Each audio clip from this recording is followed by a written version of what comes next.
নমস্কার বন্ধুরা, এই মুহূর্তে পার্শ্ব শিক্ষকদের পেনশন ইপিএফ এর পেনশন সংক্রান্ত বিষয়ে একটা বড় আপডেট সামনে আসছে।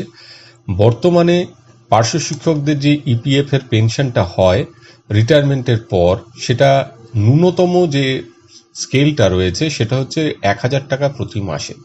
আজকের বাজারে যেটা অত্যন্ত কম, এটা হচ্ছে ন্যূনতম স্কেল। এবারে যে পার্শ্ব শিক্ষকরা বর্তমানে কর্মরত পশ্চিমবঙ্গে, তাদের ক্ষেত্রে দেখা যাবে যেহেতু তাদের ইপিএফ এর বেনিফিটটা 1 অক্টোবর 2015 থেকে দিচ্ছে, তাই যদি ফেব্রুয়ারি মাসে কেউ রিটায়ার করেন, যা বর্তমান বেতন আপার প্রাইমারির ক্ষেত্রে সেটা হবে 2,108 টাকা। প্রাইমারির ক্ষেত্রে আরও কমে যাবে, প্রাইমারির বেতনটা যেহেতু আরও কম। এক্ষেত্রে যে সুখবরটা আসছে সামনে, সেটা হচ্ছে এই ন্যূনতম পেনশনটা 7,000 টাকা করার একটা সুপারিশ কিন্তু সংসদীয় কমিটি করেছে।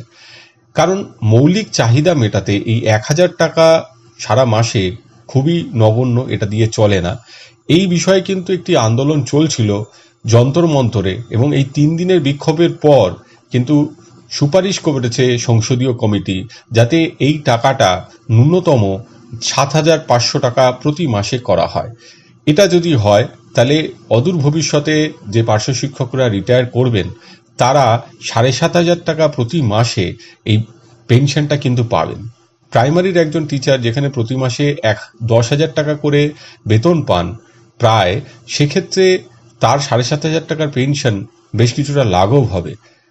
এবং এই 7,500 টাকার ন্যূনতম পেনশনের দিকে তাকালে আরও খুব স্পষ্ট করে বোঝা যায় যে প্রাইমারিতে মাত্র 10,000 টাকার আশেপাশে যে বেতন পার্শ্ব শিক্ষকরা পাচ্ছেন, এবং আপার প্রাইমারিতে 13,000 সামথিং, এটা কত নগণ্য।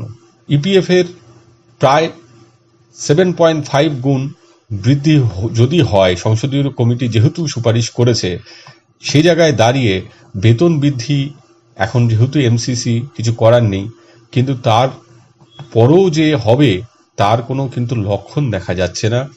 একটি ফাইল আছে, সেই ফাইল কতটা মুভমেন্ট করবে ভোটের পর সেটা জানা যাবে, এবং এই ভাগ্যের পরিবর্তন হয় কিনা সেটা তখনই বোঝা যাবে। তবে এখন যেটা বোঝা যাচ্ছে যে 7,500 টাকা যদি পেনশন হয় প্রতি মাসে ইপিএফে, সেটা কিন্তু অনেকটাই উপকার হবে।